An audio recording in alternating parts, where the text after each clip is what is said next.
एक राजा और उसकी 4 रानियों की बहुत ही सुंदर कहानी। एक राजा की 4 रानियां थीं।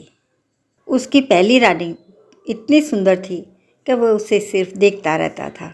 राजा की दूसरी रानी भी कुछ कम नहीं थी। वह इतनी सुंदर थी कि वह हमेशा उसको अपने पास लेकर बैठता था। राजा की तीसरी रानी उससे भी ज़्यादा सुंदर थी, इसलिए राजा उसको हमेशा हर जगह जहाँ भी जाता अपने साथ लेकर जाता था। अब राजा की चौथी रानी थी। राजा उसकी तरफ बिल्कुल भी ध्यान नहीं देता था, ना ही उससे प्यार से बातें करता था, ना उसे कहीं लेकर जाता था। राजा चौथी रानी को हमेशा इग्नोर ही करता रहता था। समय बीतता गया, राजा बूढ़ा हो गया। वह समय भी आया जब राजा अपनी आखिरी सांसें गिन रहा था। अपने आखिरी समय में राजा ने पहली रानी को अपने पास बुलाया और पूछा, क्या वह उसके साथ मरने के बाद भी जाएगी? रानी ने साफ साफ मना कर दिया और कहा, वह राजा के साथ नहीं जाने वाली। राजा को बड़ा दुख हुआ और फिर राजा ने दूसरी रानी को अपने पास बुलाया और फिर वही प्रश्न किया, क्या वह उसके साथ जाएगी? तो दूसरी रानी ने जवाब दिया कि वह शमशान तक उसके साथ जाएगी, उसके आगे वह नहीं जाएगी। राजा को अपनी तीसरी रानी से बहुत ज़्यादा आशा थी। उसने तीसरी रानी को भी जब यही सवाल किया तो तीसरी रानी ने राजा से कहा कि वह राजा के मरने के बाद किसी और के साथ चली जाएगी। राजा अपनी तीनों रानियों का जवाब सुनकर बहुत दुखी हुआ और सोच रहा था कि जिनके पीछे उसने अपनी पूरी ज़िंदगी लगा दी, वह उसका साथ देने के लिए आज तैयार नहीं है, तो चौथी रानी, जिसे उसने कभी भी महत्व नहीं दिया था, वह क्या साथ देगी?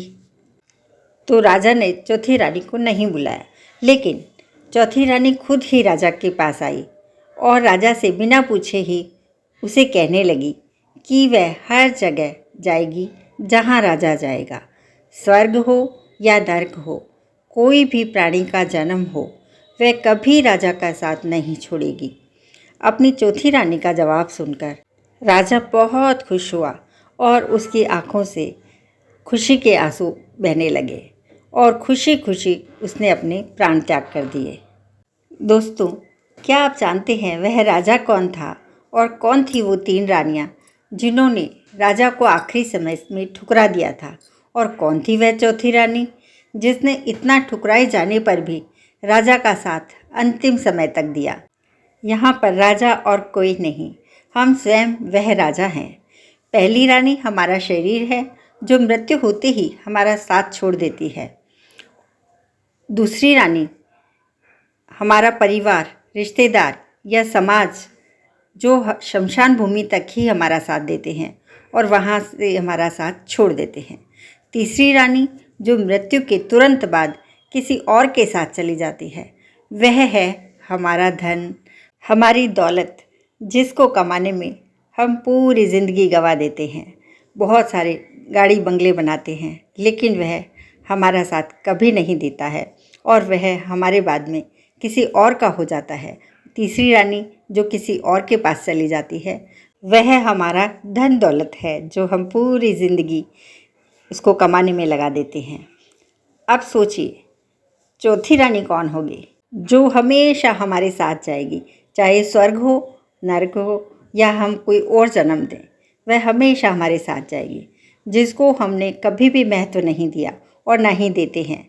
वह रानी है सद्भावना और निस्वार्थ भाव से किए गए हमारे पुण्य कर्म, हमारे अच्छे कार्य जो किसी के चेहरे पर मुस्कान ला सके। आप सभी का धन्यवाद। चैनल को सब्सक्राइब करें, बेल बटन को भी प्रेस कर दें। कहानी कैसी लगी आप कमेंट बॉक्स में ज़रूर लिख के बताएं और पसंद आई तो लाइक ज़रूर कर दें। धन्यवाद।